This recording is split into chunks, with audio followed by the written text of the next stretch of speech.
বিপদে পড়লে কিভাবে আপনি আল্লাহ পাকের সাহায্য পাবেন? এমন কোনো মানুষ নাই যে তার কোনো বিপদ নাই। আপনি যত বড় কোটিপতি দেখেন, যত বড় শিল্পপতি আপনি দেখেন, প্রত্যেকটা মানুষের বিপদ আপদ বালা মুসিবত আসতেই পারে। কারণ এই পৃথিবীতে যার কোনো গুনাহ ছিলেন না, যিনি মাসুম ছিলেন, যিনি নিষ্পাপ ছিলেন, যার সামনে পিছনে ডানে বামে উপরে নিচে কোনো গুনাহ ছিলেন না, তিনি হচ্ছেন বিশ্বনবী মুহাম্মদ সাল্লাল্লাহু আলাইহি ওয়াসাল্লাম। আমার নবীর যেহেতু কোনো গুনাহ নাই, নবীর জীবদ্দশায় 63 বছরের জিন্দেগিতে একটা কথাও যিনি মিথ্যা বলেন নাই, ওই নবীরও কিন্তু শত্রুর কোনো অভাব ছিল না। আমার নবী নিজের জন্মস্থান ছেড়ে দিয়ে রাতের আধারে আবু বকরকে নিয়ে মক্কা ছেড়ে মদিনাতে হিজরত করেছেন শত্রু বাহিনীর কারণে। যেই কোনো সময়, যেই কোনো মুহূর্তে আমার নবীর উপর আক্রমণ করতে পারে, সেই জন্য আল্লাহর হাবিব সাল্লাল্লাহু আলাইহি ওয়াসাল্লাম রাতের আধারে মক্কা ছেড়ে মদিনাতে চলে গিয়েছেন।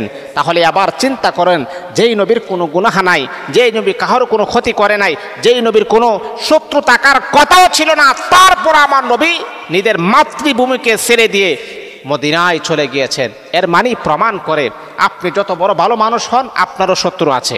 আপনি যত বড় খারাপ মানুষ হন, আপনারও শত্রু আছে। আপনি এমনকি কাবা শরীফের ইমাম হন, তারপর আপনার শত্রু আছে। এই আল্লাহ তাআলার বান্দা, এই জন্য আল্লাহ পাক রব্বুল আলামিন কুরআনুল কারীমের ভিতরে আমার আল্লাহ বড় সুন্দর করে জানায়া দেন, এ আমার বান্দা, ও আমার বান্দী, যখন তুমি বিপদের সম্মুখীন হইবা, যখন তুমি বিপদে পড়ে যাইবা, এই নাম ধরে এই নিয়মে যদি আমি আল্লাহ পাক রব্বুল আলামিনের কাছে প্রার্থনা করো, আমি আল্লাহ পাক রব্বুল আলামিন অবশ্যই তোমাদেরকে সাহায্য করব। আমি আল্লাহ এই বিপদটাকে আমি আল্লাহ কেটে দিব। তোমার বিপদ আপদ বালা মুসিবত থেকে আমি আল্লাহ তোমাকে হেফাজত করব। আল্লাহ কোরআনের ভিতরে আমাদেরকে জানায় দেন, ইয়া আইয়ুহাল্লাযীনা আমানুস্তাঈনু বিস-সাবরি ওয়াস-সালাহ। যখনই তোমরা বিপদের ভিতরে পতিত হয়ে যাইবা, তখন তোমরা নামাজ পড়বা। কি বলছেন? যখন বিপদ হবে তখন নামাজ পড়বা। আর আমরা বিপদ হইলে নামাজ ছেড়ে দিই। আমরা বিপদ হইলে কি করি? নামাজ আর পড়ি না, নামাজটা আমরা ছেড়ে দিই। না, এটা করবেন না।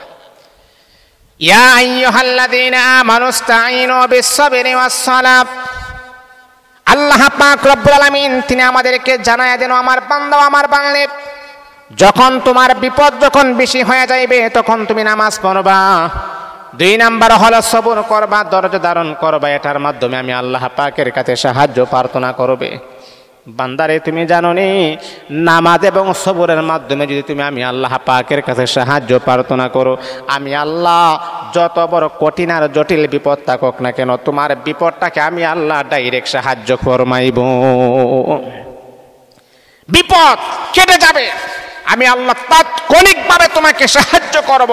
এই বিপদের সময় যদি তুমি সবর করতে পারো আর নামাজ পড়তে পারো, তাহলে বিপদ আসলে 1 নাম্বার হচ্ছে আমরা সবর করব, 2 নাম্বার হচ্ছে কি? নামাজ পড়ব।